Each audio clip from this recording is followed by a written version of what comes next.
The message arrived in the council hall like a cold wind. No one expected Earth to speak again.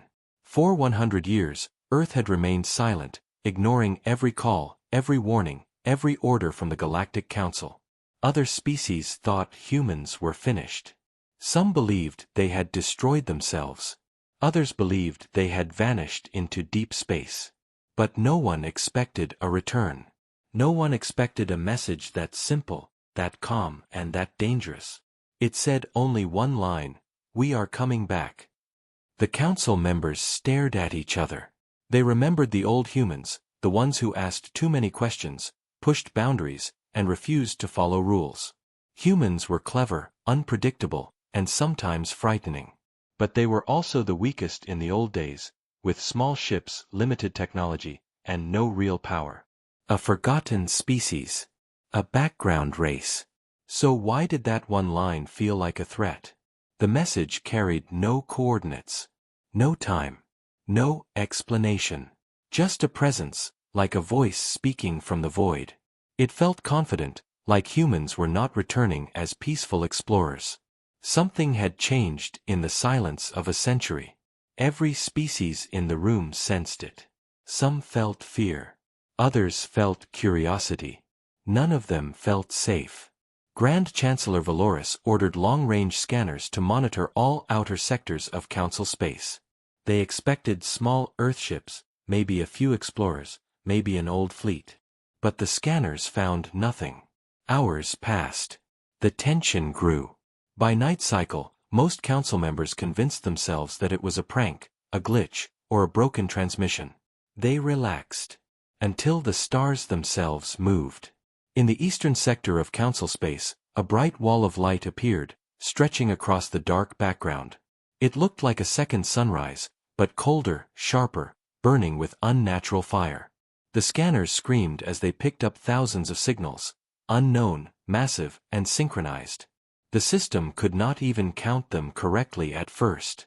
The numbers kept rising and rising. When the real count finally settled, the council hall fell into silence so deep that even air felt heavy. 1,000 warships. Each one burning with fire-like energy that scanners could not identify. It was not plasma, not ion flame, not fusion exhaust.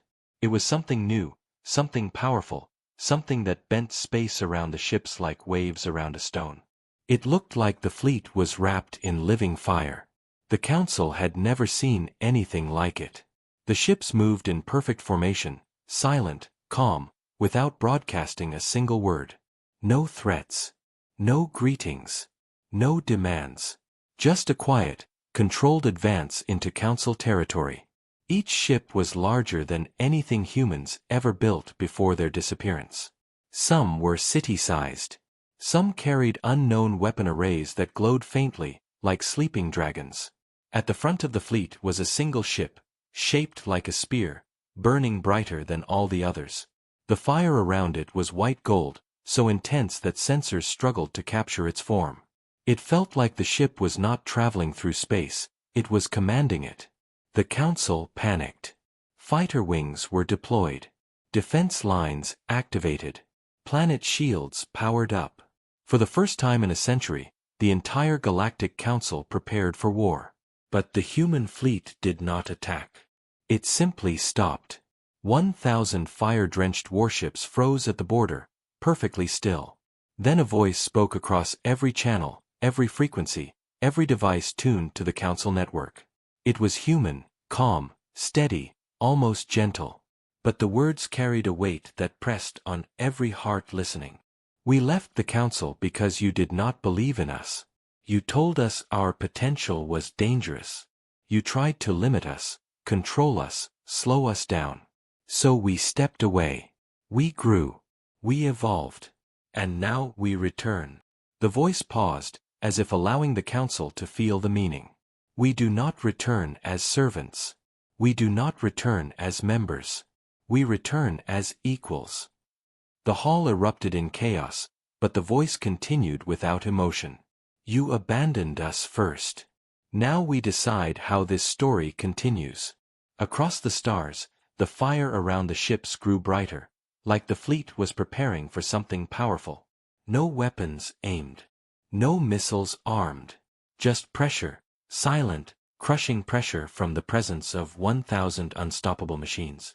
Inside the hall, fear and confusion spread like fire. Some shouted to open peace talks. Others demanded immediate surrender. Many called for an attack, though they knew it would be suicide. In that overwhelming tension, the voice returned one last time, softer now, almost human. Do not fear. We did not come to destroy you. But we will not allow history to repeat. The transmission ended. The ships stayed silent. And for the first time in galactic history, the Council realized a terrible truth. Humanity had disappeared not because they were weak, but because they needed time. Time to become something the galaxy had never seen before.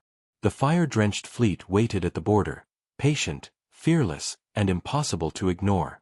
Something was coming next. Something no one was ready for. The Council could not move. Every member felt the weight of Earth's return pressing on their minds. They tried to communicate again, sending messages, fleets, even threats, but nothing reached the human fleet. The 1,000 ships did not answer. They did not blink. They simply waited, as if time itself bowed to them.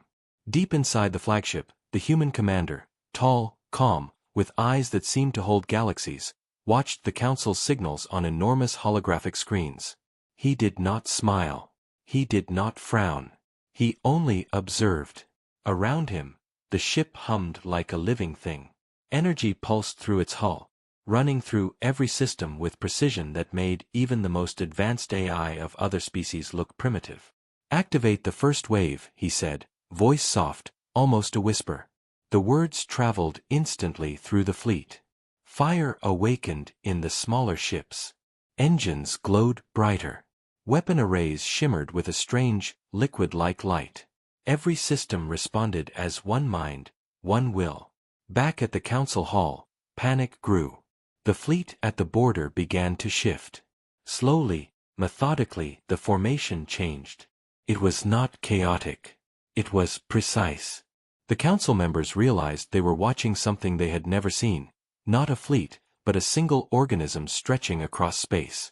Ambassador Trell, a long-serving member of the Council, stood frozen. They are not just ships. They are thinking. Together. Every single one, he whispered. Valoris, the Grand Chancellor, clenched his fists. We cannot fight them. Not yet. Not with our current forces. We need time to understand, to negotiate. But before he could finish, the flagship of the human fleet projected a new holographic image across the void. It was not a human face. It was a map, a diagram, a plan, and it showed something terrifying. Lines of fire and energy spread through Council space, highlighting every weak point in the defense systems. Every planet, every station, every fleet position was marked. And at the center, Earth itself glowed like a black star, pulsing with energy no one could identify. This is what we became while you doubted us, the human commander said. The voice did not shout. It did not need to. Every word struck like a hammer on iron. 1,000 warships moved as one, circling a distant Council planet. The scanners could not calculate the speed, the trajectory, or even the energy output of their engines. The humans did not attack directly. They simply demonstrated capability. It was a warning, and everyone understood it. Any resistance would be pointless. Council scientists frantically tried to analyze the energy surrounding the human ships. They discovered that it could bend space, manipulate gravity, and even disrupt communication signals. The more they studied it, the more hopeless the situation seemed. Every calculation ended in a single conclusion. The humans had become something beyond known physics, beyond any military power in the galaxy. Meanwhile, the Council's fleets began to quarrel among themselves. Some argued for surrender. Some demanded preemptive strikes. Fear and anger spread like wildfire. Their unity, once a strength, crumbled under the silent judgment of Earth's returning fleet. On the human flagship, the commander observed this disarray with quiet satisfaction. He did not hate the council. He did not celebrate their fear. But he understood their weakness, arrogance. They had believed humans were gone, that they could be ignored. Now, they were learning humility in the only way humans knew how to teach. By example. "Prepare the second wave," he ordered. Again, the fleet responded instantly. Ships glowed brighter. Fire arced along their hulls, trailing like living veins of energy. The humans were not threatening destruction yet. They were demonstrating inevitability. And in the council hall, one thought ran through every mind. If these humans had spent 100 years to grow this strong, what would the next 100 bring? No one had an answer. All they could do was watch. And wait. For days, the council watched in silence as the human fleet hovered at the border. No attacks. No communications. Only the presence of 1,000 fire-drenched warships, silent and overwhelming. The council tried again, sending envoys, messages, even fleets to investigate.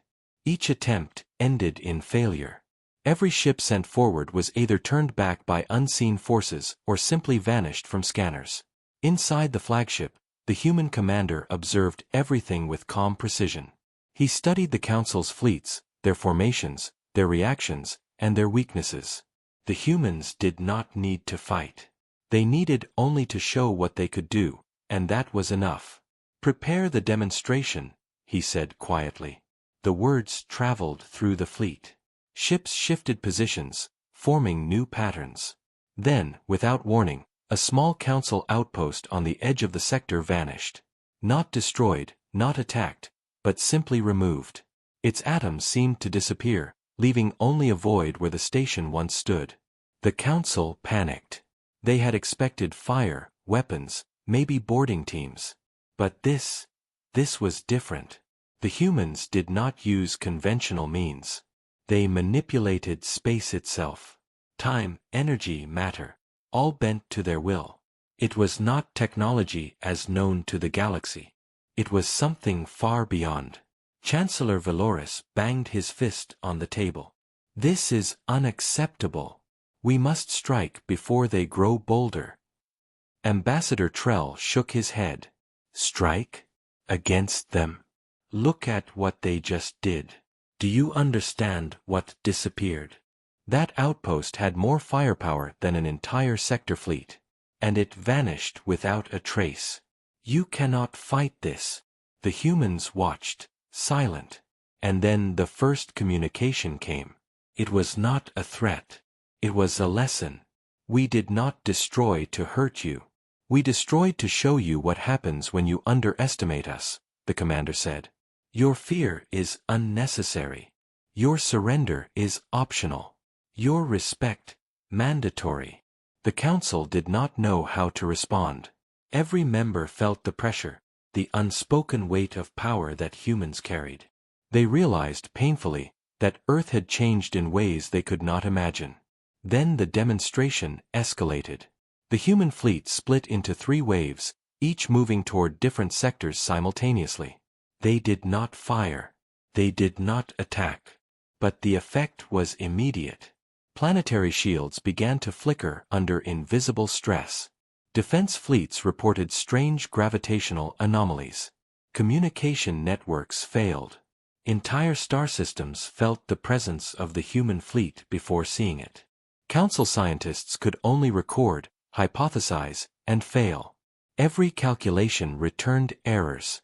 Every model collapsed under the sheer scale of what the humans had become. They were no longer a species. They were an event. Inside the flagship, the commander's eyes glowed faintly, reflecting the pulsing energy of the ship. "We left the council because they feared us. They feared growth, ambition, and freedom. Now they will learn to respect it."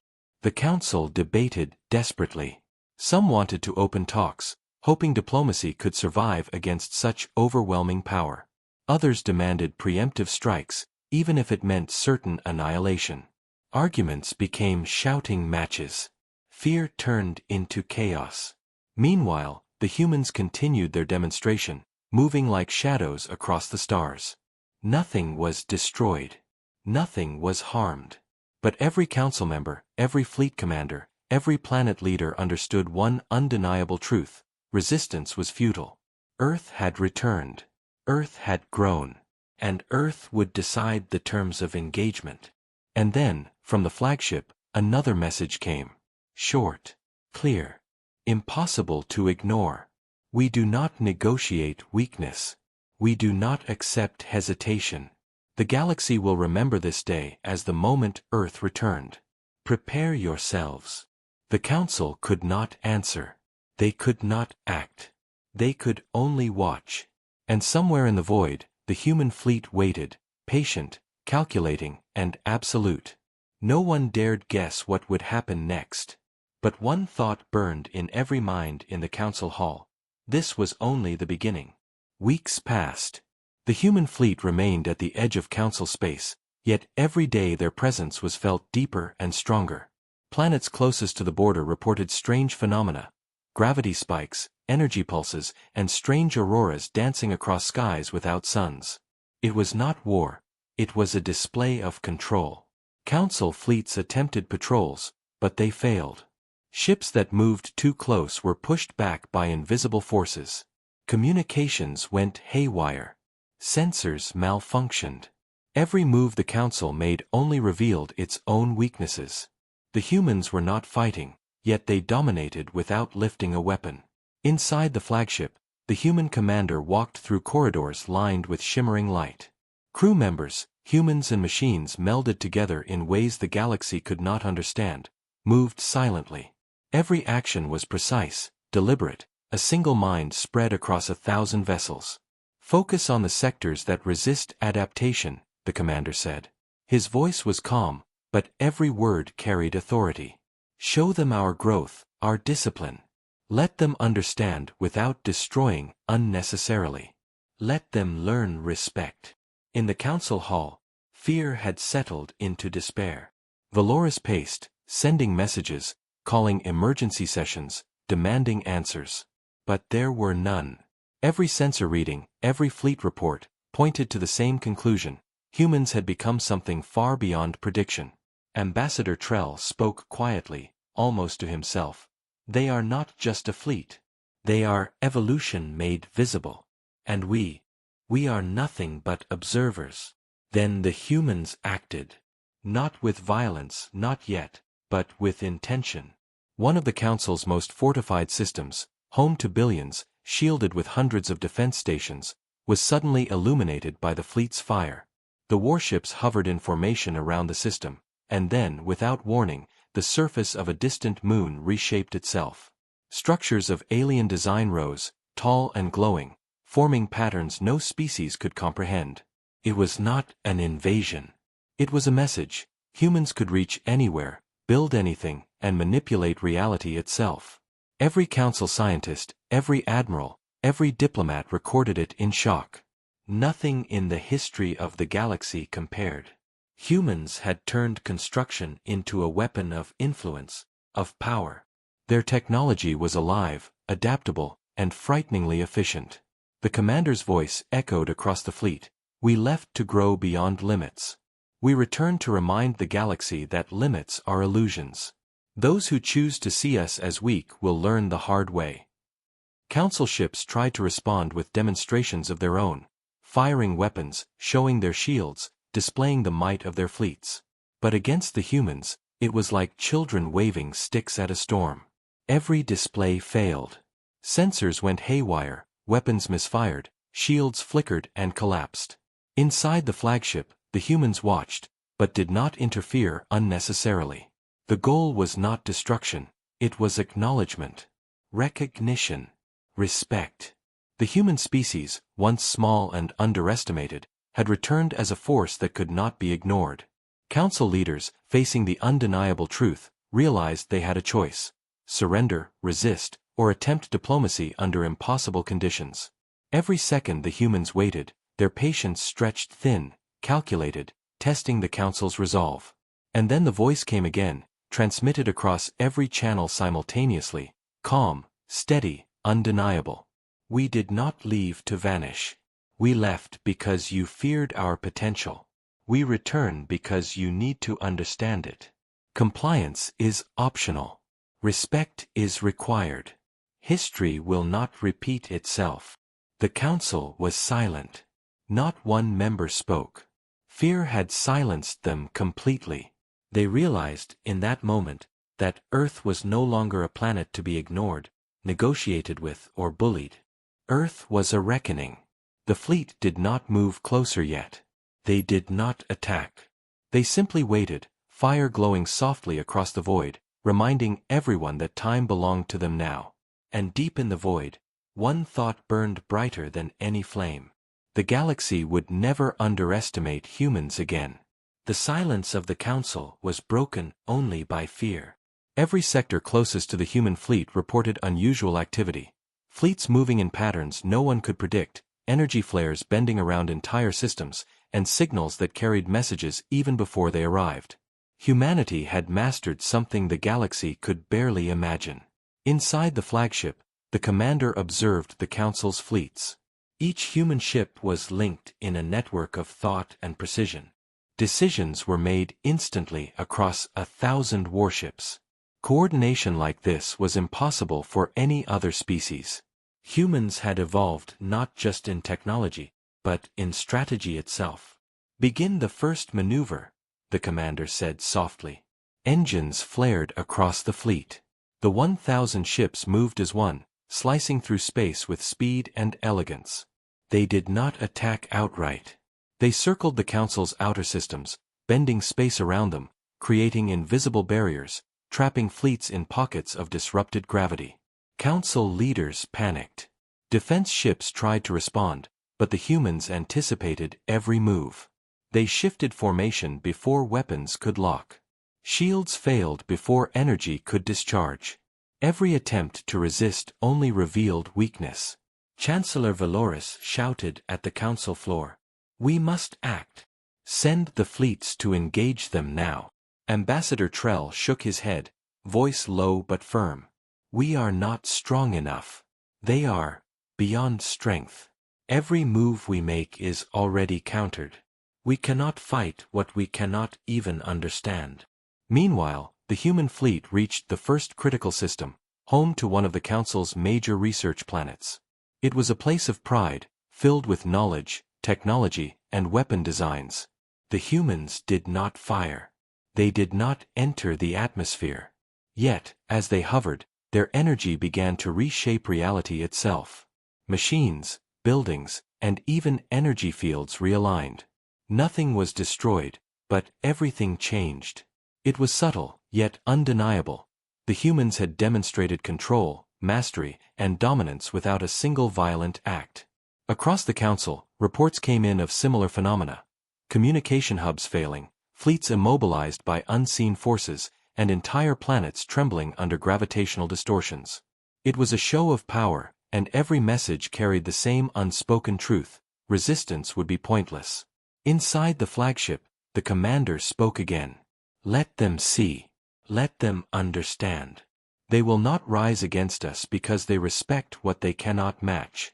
They will learn that humans do not return to ask permission." The Council sent negotiators, desperate to find some ground. But the humans did not respond to negotiations. Their actions spoke louder than any words could. Precision, control, mastery. The entire fleet acted as one, reshaping systems, demonstrating strength without destruction. Valoris felt despair rise like fire. How do we respond to this? How do we face a species that can bend the galaxy without firing a weapon? Trell's voice trembled. We must adapt, or we will be erased. Not by their weapons, but by the inevitability of their growth. The human fleet paused at the edge of the Council's inner systems. They hovered like a storm waiting to break. But instead of attacking, they sent a new message, calm and clear. Observe. Learn. Respect. History is not written by fear, but by those who endure and grow. We endured. We grew. Now the galaxy will witness what humans have become.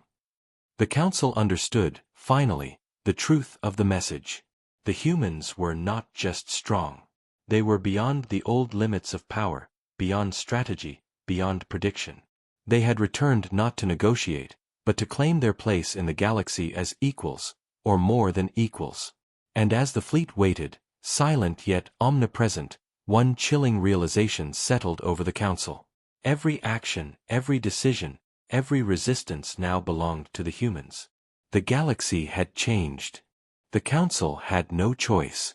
Their fleets could not move, their fleets could not fight, and their fleets could not communicate properly.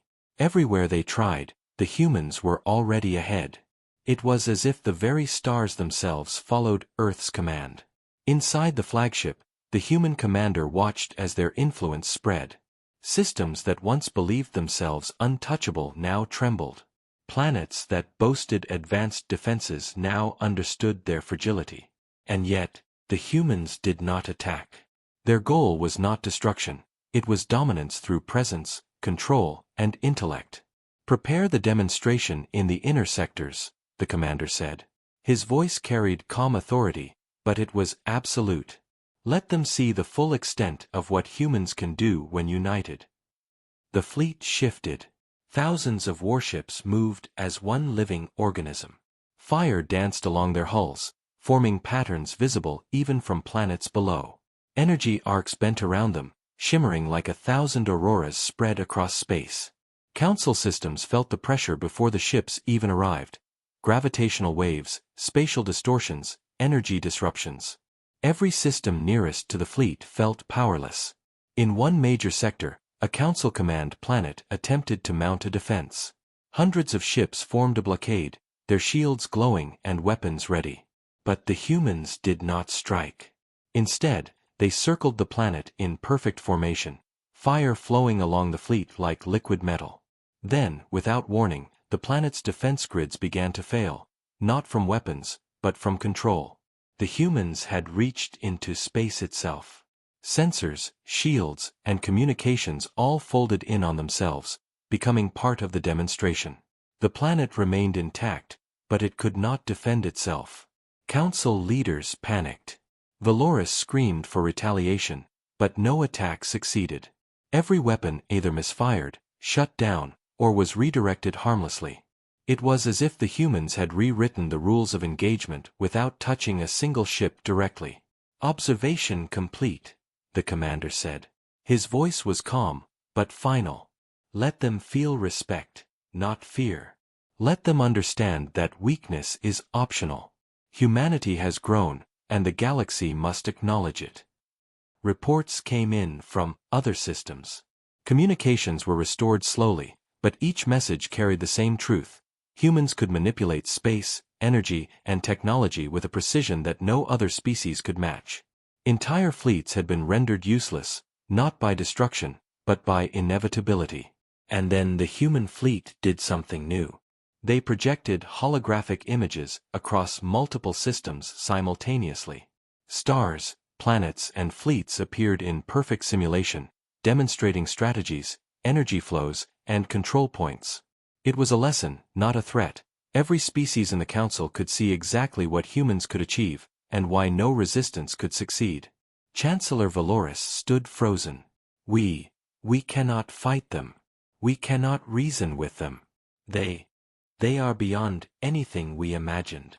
Ambassador Trell nodded slowly. They are not just returning. They are rewriting reality. We are witnesses, observers, and soon, perhaps students if we survive. The human commander watched silently. He did not gloat. He did not celebrate. He only observed, letting the council feel the weight of humanity's return. Then, one last message echoed across the void, simple and undeniable. We returned not for revenge. We returned not for conquest. We returned to claim what is ours: recognition, respect, and equality. Those who do not see this will learn. Those who do, may yet survive. History will remember this day. And for the first time, every council member understood the truth. Humans had left 100 years ago as weak, underestimated, and ignored.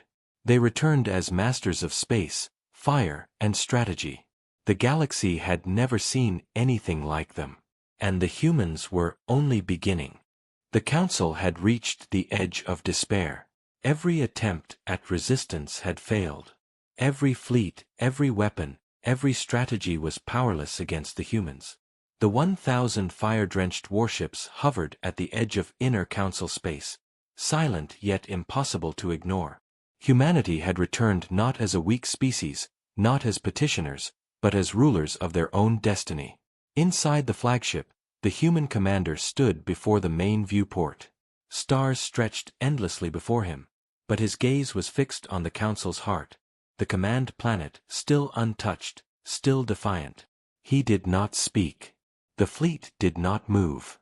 Every system in the council felt the presence of the humans like a living weight, pressing into every mind, every sensor, every heart. "Prepare the final demonstration," he said quietly. The fleet responded instantly. Fire flared brighter along hulls. Engines pulsed with controlled energy.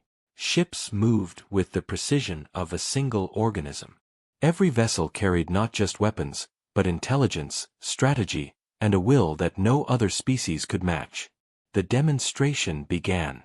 Entire sectors shimmered under waves of energy. Gravitational fields bent unnaturally, stars twinkled with strange patterns, and planets felt the soft touch of control that humans exerted across the void. Fleets could not move. Shields could not hold. Communication lines failed. And still, nothing was destroyed. Then the commander's voice rang across every channel, calm, strong, undeniable. "Council of the Galaxy, hear this clearly. 100 years ago, you abandoned us. You doubted us. You left us to grow or perish alone. We have returned. Not to destroy, not to enslave, but to claim recognition. Respect is not demanded by force, it is earned by presence, by strength, by vision. We have all three. You may resist. You may plead. You may attempt to fight. But know this, humanity is no longer weak. Humanity is no longer uncertain. Humanity is inevitable." Council leaders fell silent. Fear, awe, and understanding crashed over them all at once. Every member realized that this was not war. It was not diplomacy. It was judgment by existence itself. Humans had grown in strength, in mind, in will, until no species could ignore them. The fleet advanced slowly, encircling key council systems. Each movement was deliberate, precise, a statement of control. Fire arced across space like a living entity. The 1,000 warships were not just machines, they were symbols of human resilience, ingenuity, and supremacy. On the command planet, Valoris finally spoke, voice trembling. We cannot fight them. We cannot stop them. They have become something more than we ever imagined." Ambassador Trell nodded. "We are witnesses to evolution itself. And it is terrifying, and magnificent." The human commander's voice echoed one last time, soft but final. "We return not to rule, but to remind. The galaxy must remember humans. The council must respect humans. And those who forget will learn the cost of underestimating humanity." The fleet held position. Fire shimmered across the void. Silence settled like a cloak over the council. And in that quiet, undeniable moment, the galaxy understood, humanity had returned. Not as subjects, not as weaklings, not as a forgotten planet. Humanity had returned as a force that no one could ignore, a species that had mastered fire, space, and strategy beyond comprehension. The galaxy had changed forever. And Earth, once abandoned, now commanded its place among the stars. The fire-drenched fleet waited. Patient, powerful, human, and nothing would ever be the same.